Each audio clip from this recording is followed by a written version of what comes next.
The man known to history as Idi Amin was born in unclear circumstances in the mid-1920s in Uganda. Some accounts, including a statement by Amin's own son Hussein, place his year of birth as late as 1928, but he was most likely born in 1923 or 1924.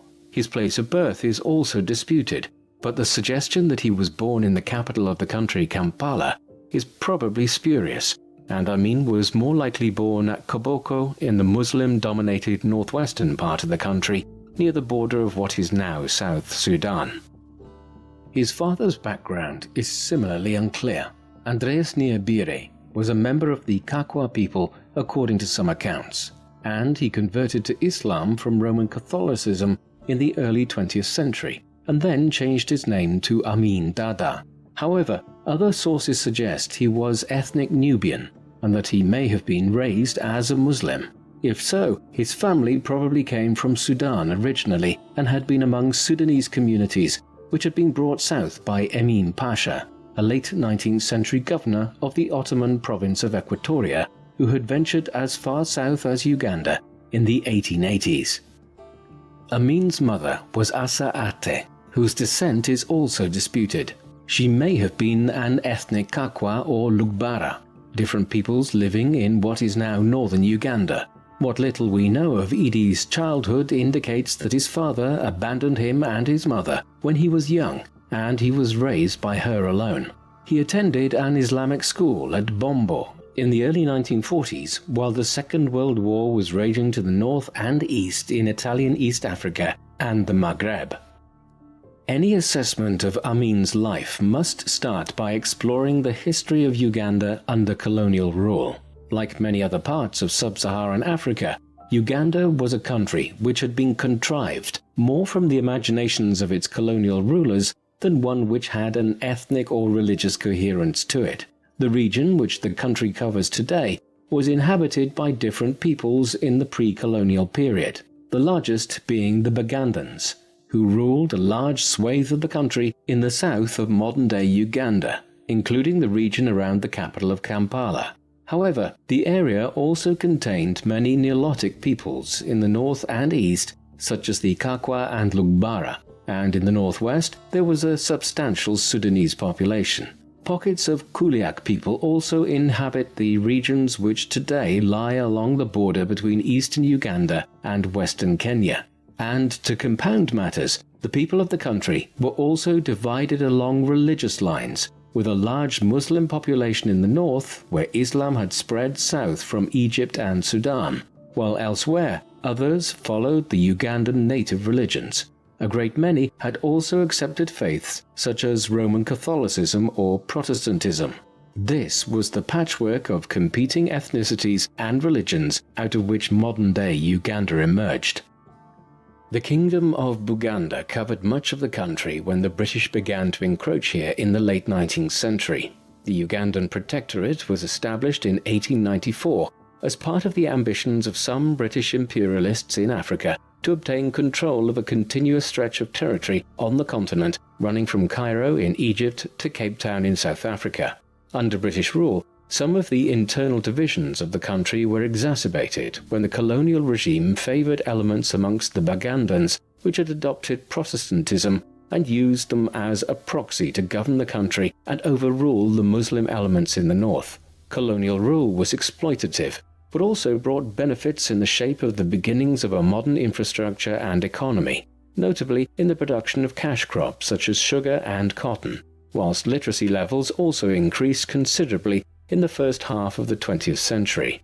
Another important development was the creation of a Ugandan military under the British when the colonial regime began training and arming native Ugandans in the early 20th century, a process which accelerated prior to and during the First World War as a means of striking at Germany's colonial possessions in East Africa.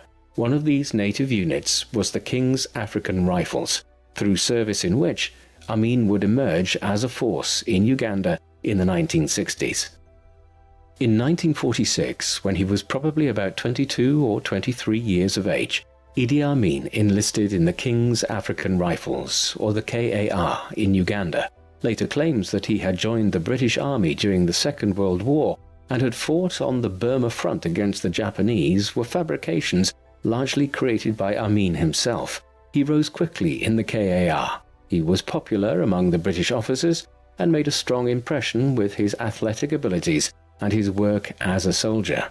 Accordingly, he was promoted as quickly as was possible for an individual of African descent at the time within the ranks of the KAR, and by the late 1940s he was stationed in neighbouring Kenya, where there had been greater agitation against British colonial rule than in his native Uganda. As a result, Amin was here in 1952 when the Kenya Land and Freedom Army, also known as the Mau Mau, began a revolt against British rule, which would drag on for the remainder of the 1950s. Amin served with distinction during this campaign in Kenya, though he would later try to downplay his involvement in a war which was designed to defend British imperial rule. He was promoted too, first to the rank of corporal in 1952 and sergeant the year after.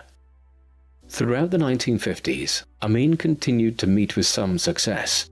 Ian Graham, Amin's commanding officer in the KAR, and a man who later wrote a memoir on his relationship with Uganda and the future dictator, subsequently claimed that Amin was one of the best soldiers and mid-ranking officers he ever commanded, and other officers agreed with this assessment.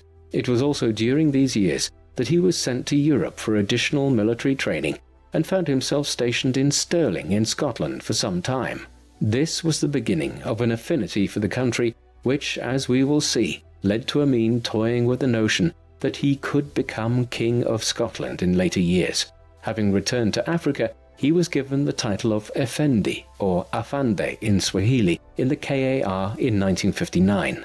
This made him a Class II warrant officer, and was the highest rank which an African could rise to within the British Armed Forces in East Africa. But there were also indications of the trouble which lay ahead with Amin. In late 1961 and early 1962, the KAR were called on to intervene in widespread cattle raiding which was occurring on the border between Uganda and Kenya. During this, Amin commanded his platoon to massacre scores of villagers. He only escaped being court-martialed for this civilian atrocity because Uganda was on the brink of gaining independence from Britain, and the colonial governor, Sir Frederick Crawford, did not want a scandal emerging surrounding one of only 2 native Ugandans who were commissioned officers in the colonial army there. As Amin was rising within the ranks of the colonial British Army, great change was sweeping across Africa. In 1941, the Western Allies had agreed to the Atlantic Charter following pressure from the USA, which stated that there would be greater independence granted to the colonies of the European powers in the aftermath of the Second World War. This, combined with an inability to preserve their empires following the war, ensured that a great many nations in Africa would attain independence in the middle of the 20th century. In 1945, the vast majority of the continent was held either by France in the north and northwest, or by Britain in the south and east of the continent. In the central regions, Belgium had a huge territory in the Congo, while Portugal had 2 large blocks around Mozambique and Angola, whereas Italy had held most of the Horn of Africa and Libya. Little happened in the immediate aftermath of the war to grant independence to these extensive colonies, but by the 1950s the pressure to do so had become too great. As a result, in 1956, Morocco and Tunisia gained independence from France, and the process accelerated quickly thereafter.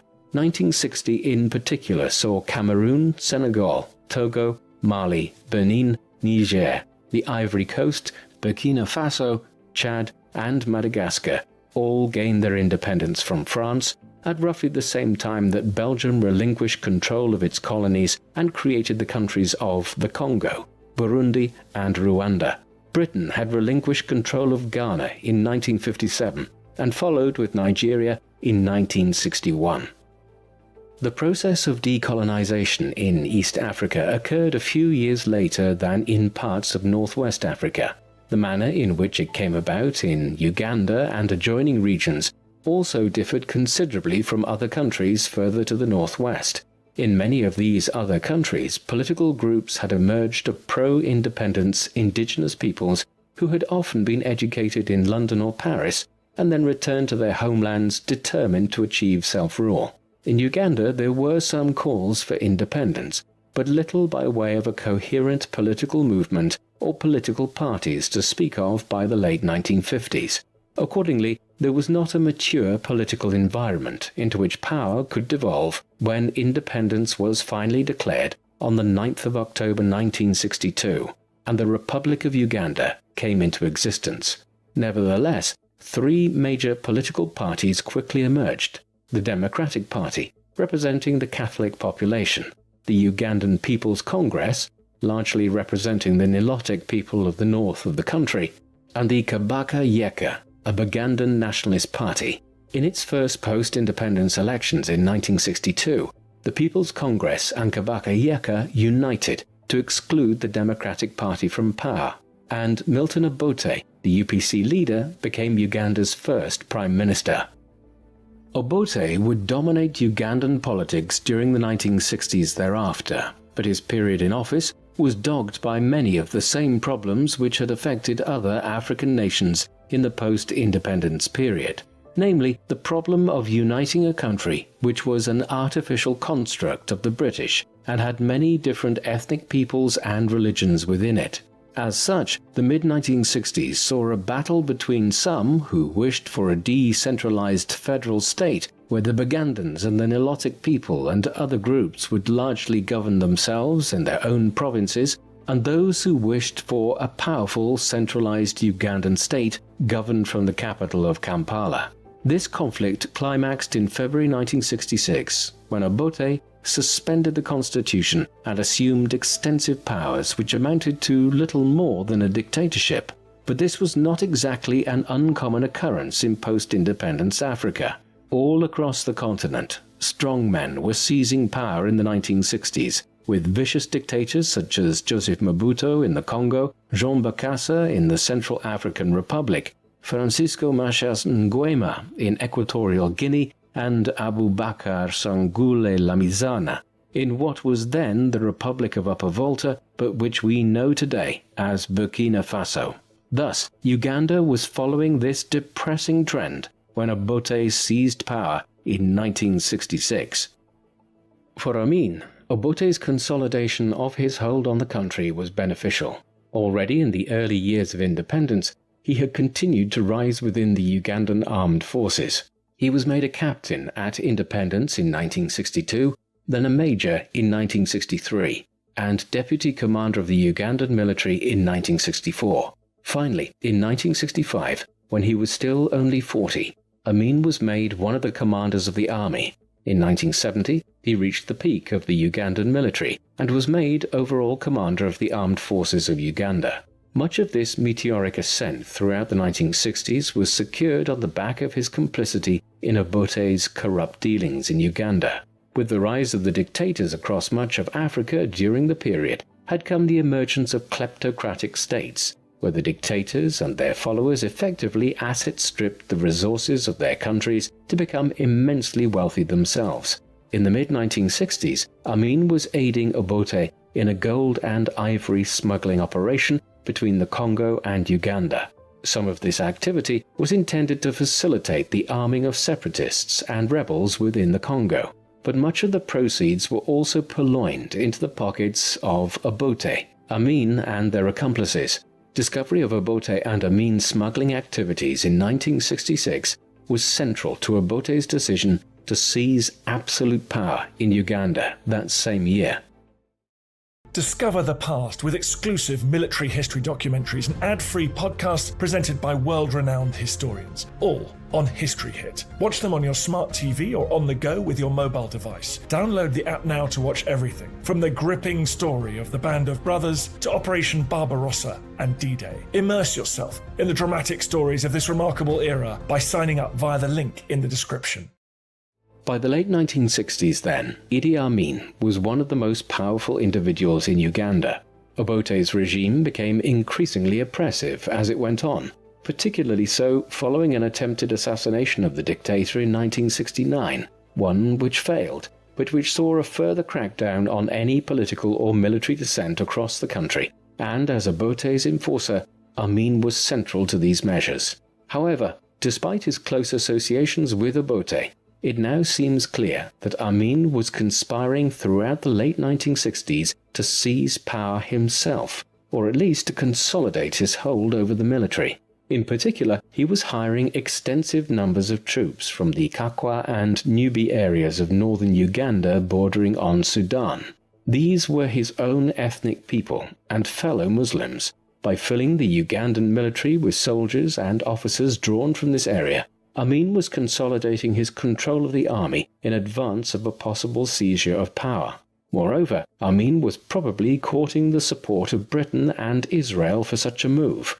Britain continued to have considerable influence in East Africa and was concerned, in the context of the Cold War, with what it perceived to be the socialist policies being pursued by Abote, while Israel had been involved in Uganda during the 1960s and was anxious to use Uganda and adjoining regions as a means of drawing the attention of its northern neighbors, Sudan and Egypt, away from Israel's ongoing occupation of the Sinai Peninsula. Eventually, Amin's machinations came to a head in the early 1970s. In October 1970, Abote, who was by now suspicious of Amin's intentions, removed the general from overall command of the Ugandan military and appointed himself to the role. He then set about preparing charges of financial misconduct against Amin, but he moved too slowly, which proved to be a fatal error. In the interim, Amin had learned of Abote's intentions and moved aggressively against the president. On the 25th of January 1971, while Abote was absent at a meeting of the Commonwealth nations in Singapore, Amin launched a military coup. The capital of Kampala was quickly secured, as were some of the main communication outlets such as the radio stations. Consequently, Amin was able to inform the nation that he was seizing power from the corrupt Abote before the president several thousand kilometers away could even react. Amin presented himself as the restorer of the constitution. He would, he claimed, hold office for just a few weeks or months during the transition back to a democratically elected government. Abote would head back to Africa, to neighboring Tanzania, where he spent the 1970s in exile. Amin would hold power for 8 years in one of Africa's most brutal dictatorships. Amin quickly consolidated his control of Uganda in the weeks following the almost bloodless coup of January 1971. On the 2nd of February, he declared himself to be the new president of Uganda, as well as reappointing himself as overall commander of the Ugandan armed forces. The new regime speedily morphed into a military dictatorship, with any pretense of honoring the legal system and old constitution being quite ephemeral. Military tribunals broadly replaced the court system, and Amin's followers within the army were appointed to a range of senior political offices and civil jurisdictions, positions which they generally had no training for. Amin would henceforth rule by decree, and he renamed the government headquarters in Kampala as the Command Post. And then, in order to consolidate his hold on both the military and civilian government, extensive purges of both were undertaken, with thousands of individuals removed from their positions and replaced by committed adherents of Amin and his military government. And these individuals were often not simply stripped of their positions, but killed by the regime, in the beginnings of the massive bloodletting which characterized the Amin regime in Uganda throughout the 1970s. Amin's seizure of power did not go completely unopposed. As we have seen, Milton Abote had sought refuge in Tanzania in 1971, Uganda's larger and more affluent neighbor to the south. Here, the Tanzanian president, Julius Nyerere, offered support to Abote and withheld official recognition of Amin's regime in Uganda. Moreover, in the weeks and months that followed, as many as 20,000 Ugandans fled south into Tanzania to find political asylum here. Those were soon conspiring on how to remove Amin from power and forming into bands of militarily trained guerrilla fighters.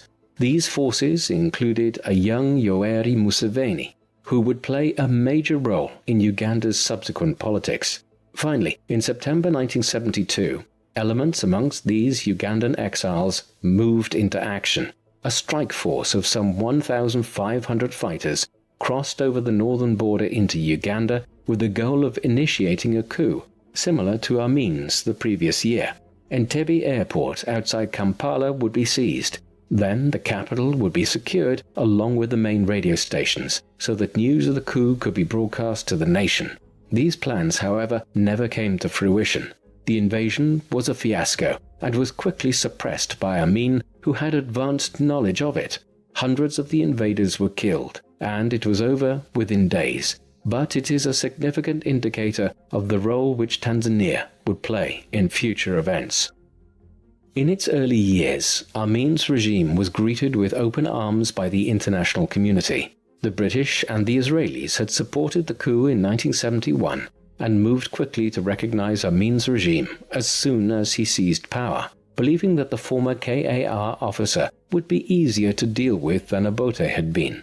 And Amin was more than happy to encourage their delusions, presenting himself at this early stage as a reconciler of Uganda's political, ethnic and religious problems, someone who would unite the varying religious groupings and ethnic peoples of the country. Thus, in July 1971, Amin was welcomed on state visits to both Britain and Israel. In Britain, he met the Prime Minister, Edward Heath, and even had lunch at Buckingham Palace. He also took the opportunity offered by the state visit to return to Scotland, where he had trained in the 1950s. Amin had a special fondness for the country, and he would go on to give several of his sons Scottish names, and even dressed a regiment of the Ugandan army in Scottish kilts. As we will see, a few years later, in the mid-1970s, he even entertained a bizarre alliance with the Scottish paramilitary organisation, which resulted in him offering to become King of Scotland. In both London and Tel Aviv, Amin requested additional weapons in order to take the fight to Tanzania, but both governments declined.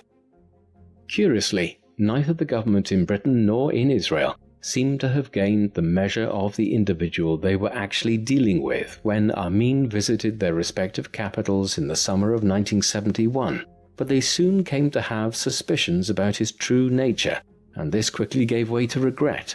In July 1971, while Amin was dining at Buckingham Palace and reacquainting himself with Scotland, back in Uganda, two Americans, a journalist by the name of Nicholas Stroh and a sociology lecturer called Robert Seidel, who were investigating some of the early political killings associated with Amin's regime, went to Mbarara Army Barracks.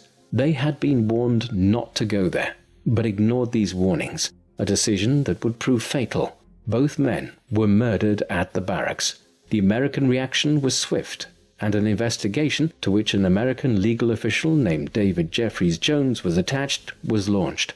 Jones quickly determined that the pair had been murdered by Amin's men, but he fled the country in fear of his own life before the investigation could be concluded. The killing of Stroh and Seidel was the first serious indication that Amin would not be the reliant strongman the West believed he might be in Uganda. Other clearer signs of how problematic Amin might be were soon becoming apparent. Having had his request for additional arms and modern weaponry rebuffed by the governments in London and Tel Aviv, Amin next called on Colonel Muammar al-Gaddafi, the de facto dictator of Libya. Following his seizure of power in 1969, Gaddafi had established himself in opposition to the former colonial powers, expelling much of the Italian colonial community and seizing control of Western military bases which had a strategic significance in the Cold War, as well as introducing elements of Islamic Sharia law. It was thus quite ominous to find Amin seeking an alliance with the Libyan leader.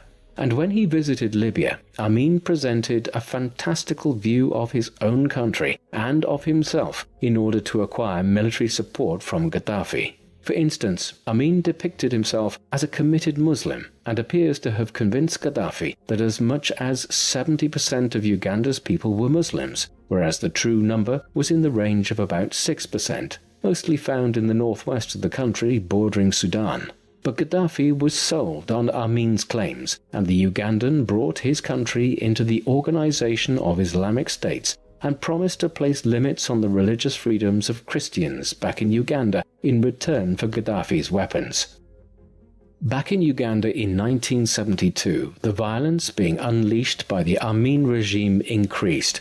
It was aimed in particular at the Acholi and Lango ethnic groups who opposed Amin's regime. By early 1972, at least 5,000 of these had disappeared, including soldiers, lawyers, students, religious leaders, and local political figures.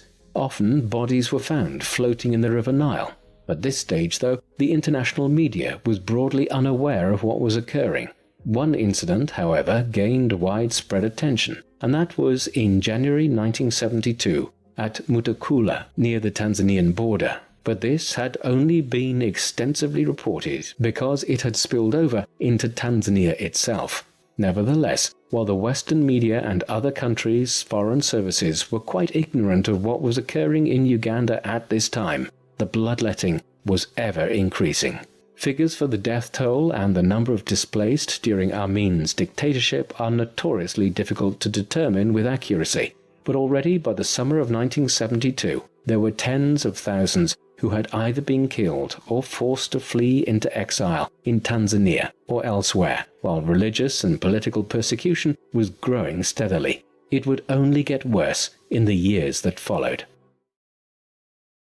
The action which first made Amin's regime notorious to the international media came in the autumn of 1972 and concerned the country's large community of ethnic Asian people. Indian and South Asian settlement in East Africa was long-standing and dated back at least as far as the 12th century. With the dawning of the first age of globalization in the second half of the 19th century, it increased dramatically, and by the end of the Second World War in 1945, there were well in excess of 500,000 Asians living in East Africa, many of them from India in particular. But it was not just that there was a large community of Asians in regions such as Kenya, Uganda, Tanzania, and Mozambique, but the fact that this Asian spread into East Africa was perceived to play an overly large role in the economies of these regions. By the mid-20th century, Asians had established a dominant position in the trade and industrial activity of the region, such that 80 to 90% of commercial trade and industry in Uganda was in the hands of the Asian community here. For instance, it was recorded in 1948 that of 195 cotton ginneries or factories in Uganda, 183 were run by individuals of Indian descent. And this was reflected in the currency in use of the country. The banknotes of the East African shilling, a currency used by the British colonial government in the region between 1921 and 1969, had their values written in Gujarati, as well as Arabic and English. Not long after his ascent to power, Amin determined to try to remove much of the Asian population from the country, and to try to wrest control of commercial activity and industry in Uganda out of their hands and place it in those of ethnic Ugandans. Consequently, on the 4th of August 1972, he announced that those of Asian descent within Uganda who did not have full Ugandan citizenship would have to leave the country within 90 days. This now created a quandary for the British government, as it had promised at independence to give Asians living in the region British citizenship if they desired it. As such, a logical place for many of the tens of thousands of non-citizen Asians living in Uganda who had to leave the country to head to was Britain. Yet large sections of the British political establishment were concerned about the potential arrival of tens of thousands of refugees into Britain from Uganda. As a result, Edward Heath's government in London tried to dissuade Amin from his course of action and delay the expulsion order. As the deadline at the beginning of November 1972 neared, panic set in. Eventually, a United Nations emergency airlift was required at the 11th hour to bring 27,000 Ugandan refugees of Asian descent to Britain. Amin's motives for the expulsion order were clear to see before the tens of thousands of people were forced out of the country. On their way to the airports and borders, those who were forcibly exiled were generally robbed of everything of value which they had. Those who objected within the country to this, such as the Chief Justice, Benedicto Kiwanuka, suffered a harsh fate. Kiwanuka was an important figure in the transition to independence within Uganda. He had briefly served in the early 1960s as a technocratic Prime Minister of Uganda, following the granting of the right of self-governance to the country and before the elections which had brought Abote to power. He had been imprisoned by Obote's government in 1969, but was released by Amin when he seized power in 1971. Originally, he tried to work with the new regime and was made Chief Justice of the country. But his criticism of Amin over the treatment of the Asian community and other issues saw him arrested in September 1972. He was executed on the 22nd of September by Amin's forces at Makindye military prison. The manner of his execution is indicative of Amin's brutality. Kiwanuka's ears, nose and lips were severed before he was castrated, disemboweled and set on fire. Another very significant aspect of the expulsion of the Asian community in 1972 was seen in the months and years that followed with the collapse of the Ugandan economy. The 50,000 to 60,000 Asian Ugandans who had been forced out of the country had controlled an extensive amount of the country's trade and industry. These businesses were now handed over to Amin's followers within the military. However, these were usually individuals who had no idea how to run the companies which they were given and often lacked the basic literacy and numeracy needed to conduct trade. Farm machinery which was used for crop production eventually broke down and could not be fixed.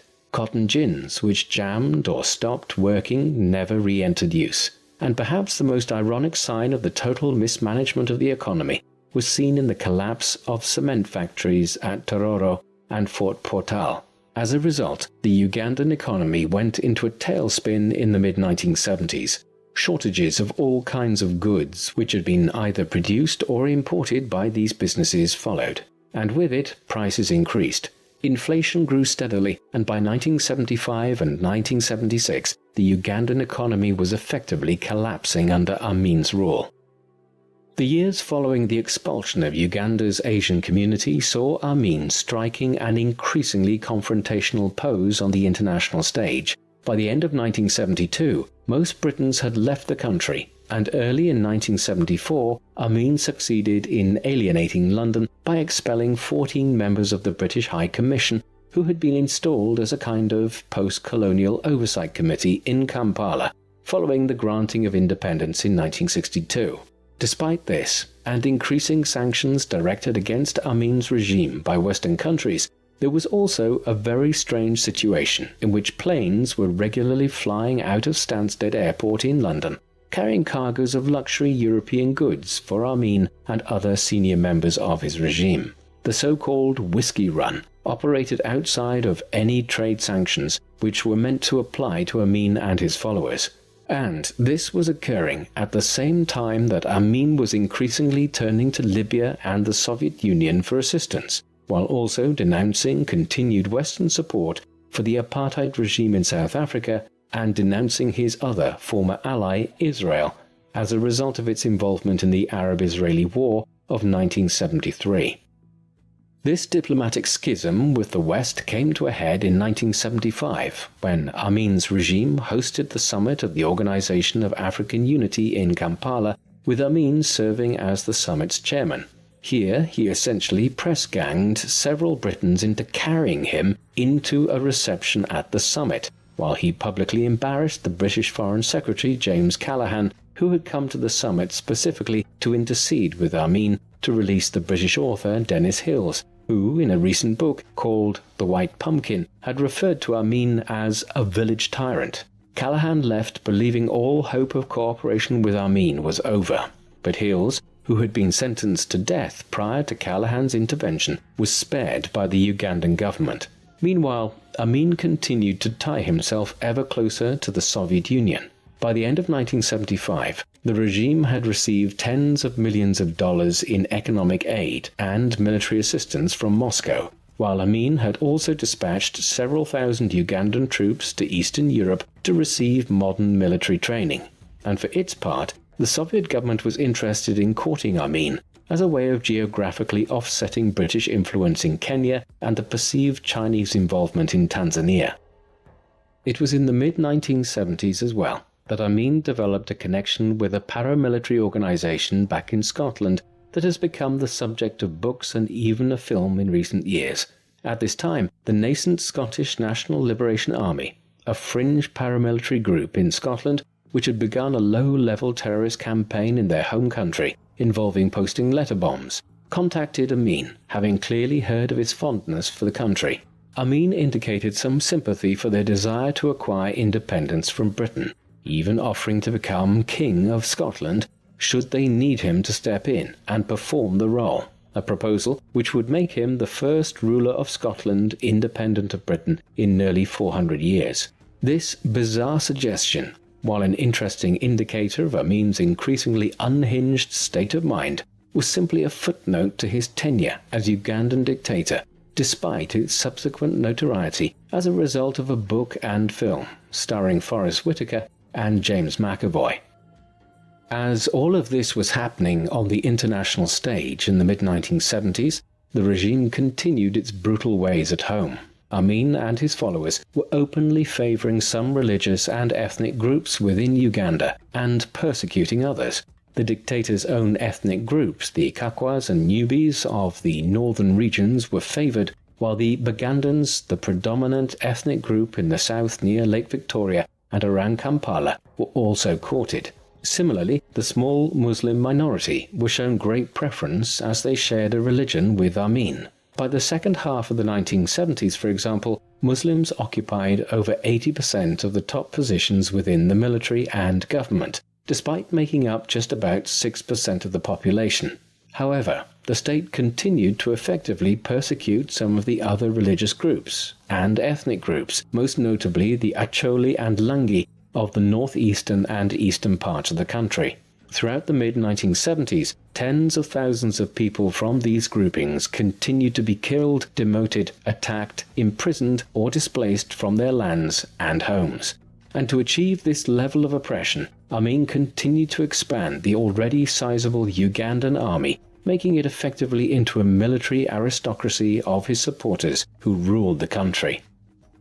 Amin was facilitated in this oppression through the work of the State Research Bureau, a secret police organization which had been set up shortly after he seized power.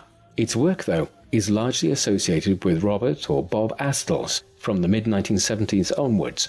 Astles was a legacy from the colonial era, a British soldier and official who had fought in the Second World War and then entered service in Africa.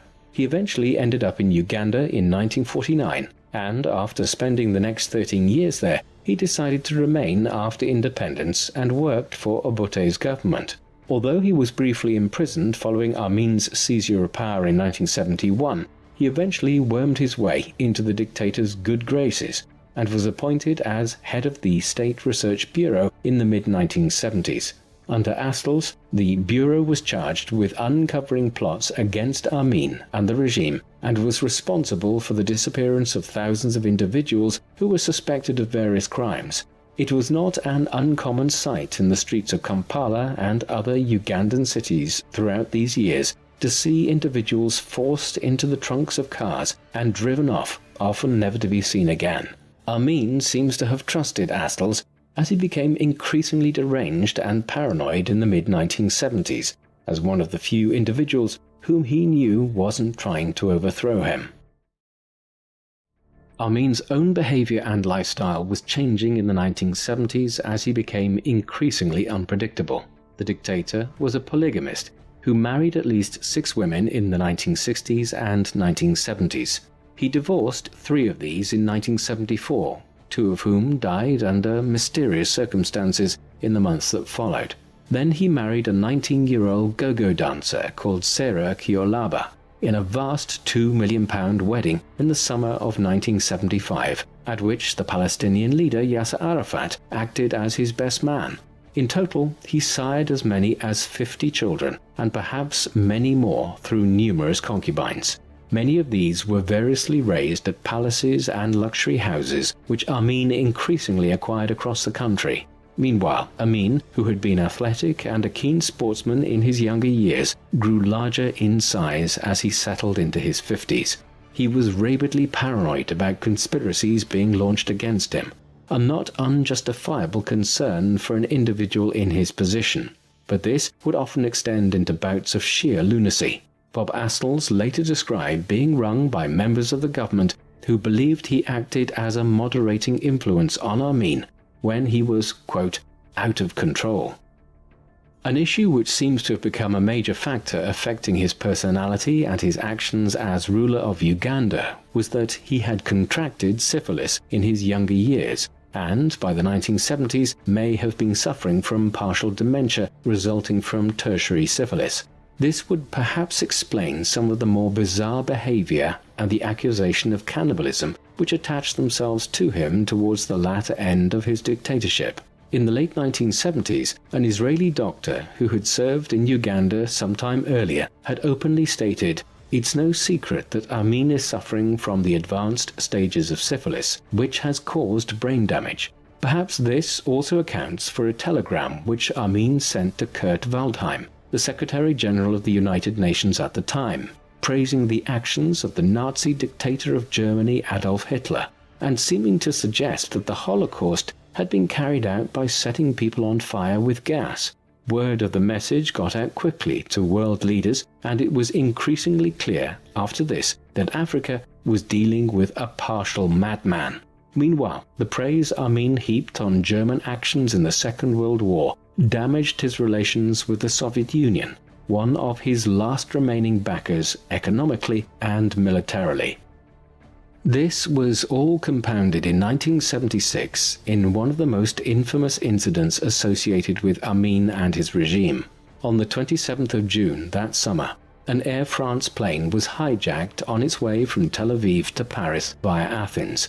It was diverted to Entebbe airport outside Kampala, and it soon became clear to the international media that Amin was in league with the Palestinian terrorists and members of the West German urban guerrilla movement, the Revolutionäre Zellen, which had orchestrated the hijacking. In the hours that followed, the non-Jewish passengers were released from the plane, and demands were now issued that dozens of Palestinian political prisoners being held in Israel were to be released. Otherwise, starting on the 1st of July, the kidnappers would begin executing the Jewish hostages. However, what followed was an incredible rescue operation when Israeli commandos flew from Israel to Uganda, refueling in Nairobi and neighboring Kenya to free the hostages. The airport at Entebbe had been built by Israeli contractors years earlier, and they knew the exact layout. Consequently, on the night of the 4th of July, approximately 100 Israeli commandos managed to land in a surprise attack, freed nearly every single hostage, blew up most of the Ugandan Air Force's fighter planes which were stationed at Entebbe, and took off again out of Uganda in a mission that lasted just 90 minutes. Amin was bewildered and enraged by what had happened when he awoke the next morning. Amin's role in facilitating the Palestinian hijacking of the Air France flights in the summer of 1976 was just one of the increasingly incendiary activities he was engaging in on the international stage in the second half of the 1970s. It was largely clear that the Kenyan government had facilitated the Israeli mission to free their citizens at Entebbe by allowing them to refuel in Nairobi. The Kenyan regime was no doubt antagonized by Amin's increasingly jingoistic attitude towards them. Back in 1902, the British had included a large portion of what was Western Kenya within the borders of the Protectorate of Uganda. These same lands were eventually returned to become part of Kenya when it was given independence. But in the mid-1970s, Amin began pressing a largely baseless claim that this part of Western Kenya was actually Ugandan land, or part of a greater Uganda, and this would no doubt have encouraged the government in Nairobi to facilitate the Israeli rescue mission in July 1976. But it did have implications, as in the weeks following the Air France episode, Amin had hundreds or perhaps even thousands of ethnic Kenyans who were living in Uganda killed in reprisals. Throughout the mid-1970s, religious leaders across Uganda had become increasingly concerned about the divisive nature of the regime's approaches towards Uganda's Christians and its Muslim population. Amin had deliberately courted the Muslim population and oppressed some of the Christian churches. The Archbishop of the Church of Uganda, Janini Luwum, had been especially vocal about the need to cool religious tensions, and late in 1976 he chaired a conference of Anglican, Catholic and Muslim leaders. An agreement was reached at this meeting that all involved would work going forward to ease religious divisions within the country. But when Amin, who had not been informed of the gathering beforehand, learned of this, he had Luwum arrested on fabricated charges of having plotted an armed insurrection. Then, on the 17th of February 1977, Luwum was effectively paraded before the international media. The following day, a statement was issued by Amin's regime that the Archbishop had been killed in a car accident. Yet no one was deceived, and reports since suggest that Amin even shot Luwum himself.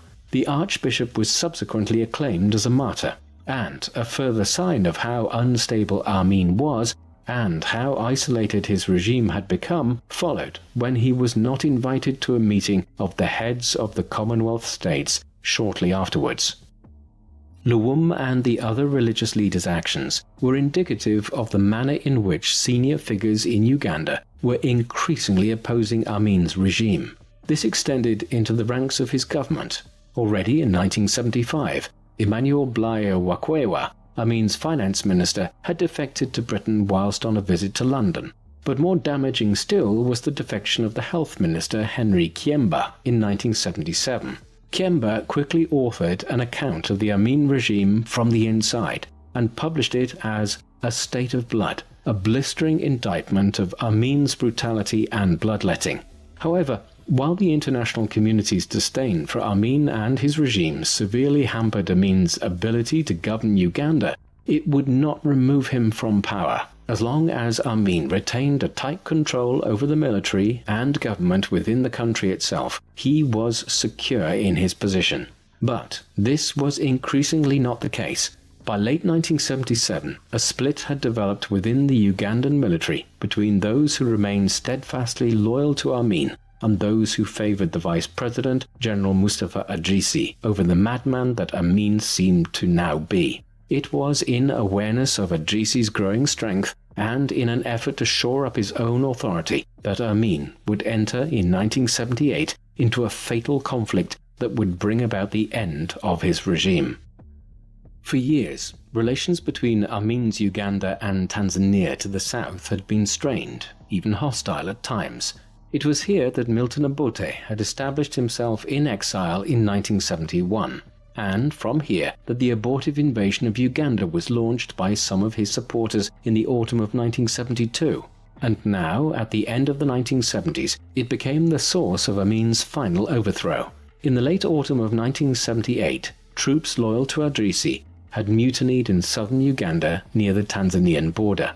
When some fighting broke out here, Amin elected to effectively turn the engagement into a war with Tanzania, one which would shore up his support within Uganda and allow him to consolidate his control of the country. This decision may have been made half-heartedly when he realized he had lost control of some elements of the army on the southern border, and he wanted to take credit afterwards for their incursions into Tanzanian territory. In any event, the initial stages of the Uganda-Tanzania war went well for Amin. In the early winter, Ugandan forces entered in large numbers into northern Tanzania and occupied the region in such a way that, as 1978 was coming to an end, Amin was able to announce that he intended to annex the Kagera region of northern Tanzania. However, the situation would all change very quickly in 1979. In January 1979, the Tanzanian President Julius Nyerere began mobilizing the Tanzanian People's Defense Force with the goal of striking back north against Amin's armies. They were joined by a large contingent of Ugandans who were opposed to the Amin regime and who had been living in exile in Tanzania. As they moved north, Amin's forces started falling away in places and being defeated in others. Some units fled over the western border into the Congo. Gradually, the main bulk was forced back towards Kampala as winter gave way to the spring of 1979. Amin was now desperately seeking foreign aid, but despite appealing to Saudi Arabia and Saddam Hussein's Iraq, he only received minimal support from Gaddafi in Libya and the Palestinian Liberation Organization. The decisive engagement of the war finally occurred at the Battle of Lukaya, southwest of Kampala, on the 10th and 11th of March. Here, a force of 2,000 Ugandan troops and 1,000 Libyans, supported by 18 tanks, were overrun by a joint Tanzanian and Ugandan Exile army, one which had little tank support, but far superior infantry numbers. In the hours that followed the defeat, and as news of it arrived in Kampala, many urged Amin to accept the situation and step down as leader of Uganda. In Kampala, Amin remained defiant to the end. Even as Tanzanian and Ugandan exile troops closed in on Entebbe airport on the shores of Lake Victoria to the southwest of the capital, he refused to back down and even fired his military chief of staff, Yusuf Gowon. However, with dwindling numbers of supporters and the belligerents closing on the capital itself, he did eventually flee from Kampala by helicopter on the 11th of April 1979, the date which is generally seen as marking the end of the Idi Amin regime in Uganda. Yet in the months that followed, peace did not immediately return to Uganda. A loose civilian government was formed out of various interest groups, but it could not operate effectively, was seriously divided, and eventually a new military coup occurred in May 1980. This would lead in the short term to a military government, but unlike Amin in 1971, the interim military governor Paulo Muwanga did pave the way for elections and a transition to civilian government towards the end of 1980. In these, none other than Milton Abote was returned as Uganda's new president. Milton Abote's return to power in the elections of 1980 did not, however, go unopposed. Many groups believed, perhaps not without substantial justification, that the elections had been rigged in favor of Abote's Ugandan People's Congress. As a result, as Abote took office for a new term as president, a guerrilla war between his government and those who did not recognize its legitimacy was beginning in Uganda. The so-called Ugandan Bush War would drag on for over 5 years between Obote's government and the guerrillas led by Yoweri Museveni. Eventually, as Museveni and his followers got the upper hand, Abote fled from Uganda in 1985. Then, in January 1986, the guerrilla fighters entered Kampala, and Museveni, who had first fled to Tanzania back in 1971 as a young man in his 20s, became the new president of Uganda. The coming of Museveni and his national resistance movement to power in Kampala was not a new dawn for Uganda.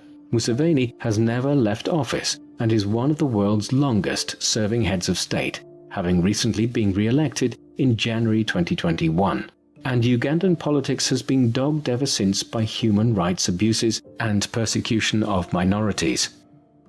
The Ugandan Bush War, though, was played out in the 1980s and would not involve Idi Amin. The bloodshed he was responsible for was largely confined to the 1970s. It is difficult to get an accurate idea of exactly how many deaths Amin's regime was actually responsible for, the result of Uganda having an ill-defined population level at the time, making it difficult to assess the number of deaths from censuses and other statistical data, and also the fact that, by their very nature, the killings and disappearances which claimed the lives of tens of thousands of people were not recorded officially. In addition, it is often difficult to decide what to count.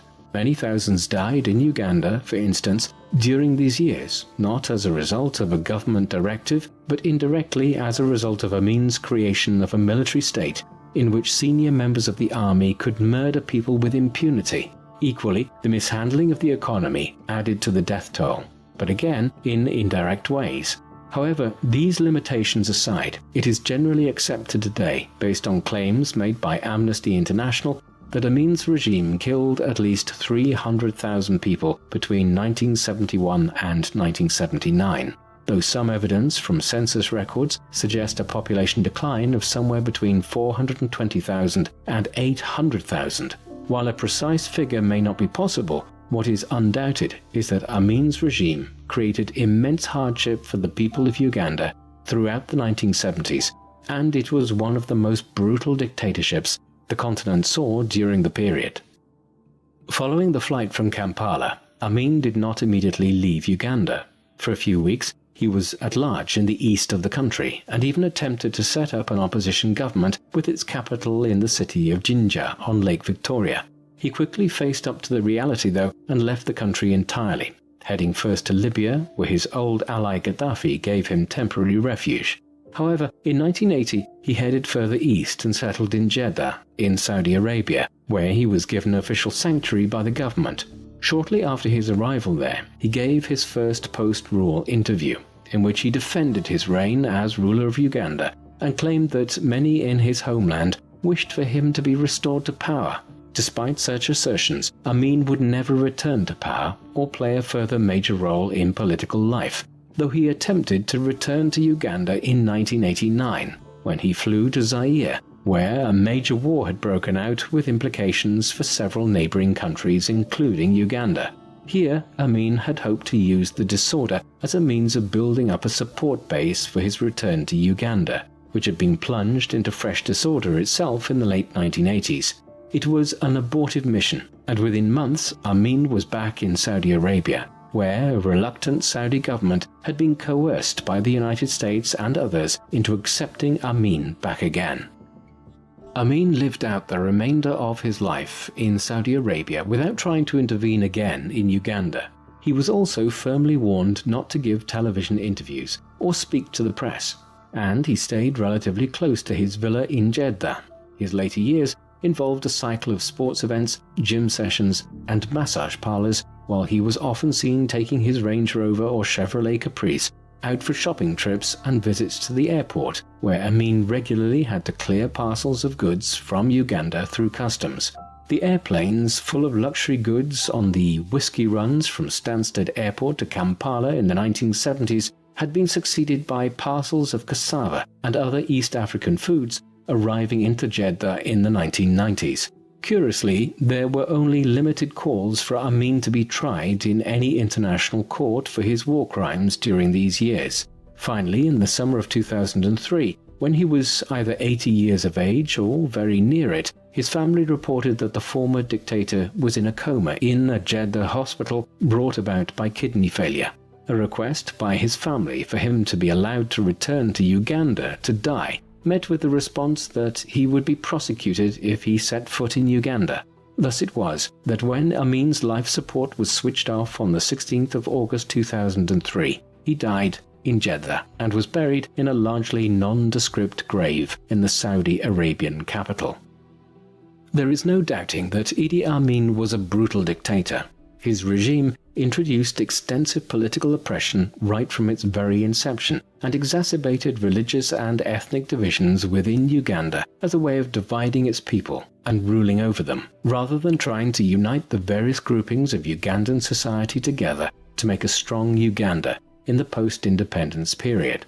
Headed by an increasingly unstable individual, one who was possibly suffering from a type of syphilis-induced dementia, and who had always been an immoral, excessively violent individual, the regime oppressed large sections of its people throughout the 1970s.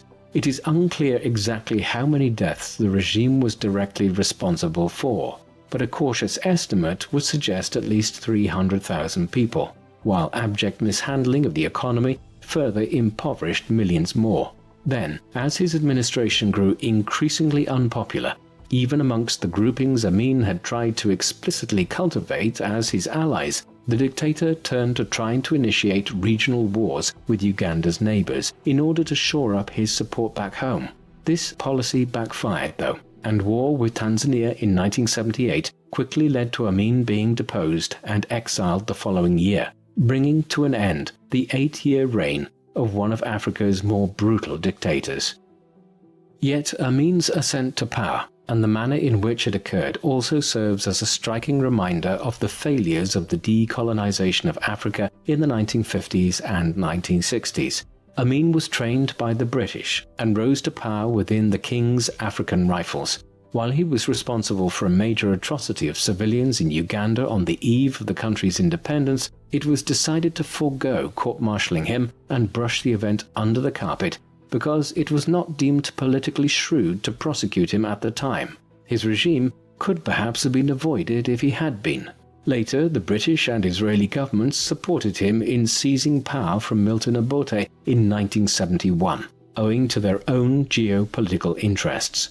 Narrow, self-serving concerns, such as these, saw countries on both sides of the Cold War facilitating the rise and maintenance of dictators like Amin and Joseph Mobutu in the neighboring Congo or Zaire through the post-independent period in Africa.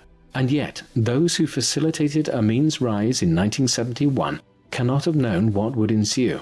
Between 1971 and 1979, an increasingly unhinged dictator and his followers were responsible for killing hundreds of thousands of Ugandans, displacing many more, and destabilizing the entire East African region. The pity of it all is that having fallen from power in 1979, Amin was able to live freely in exile and was never indicted in an international court. What do you think of Idi Amin?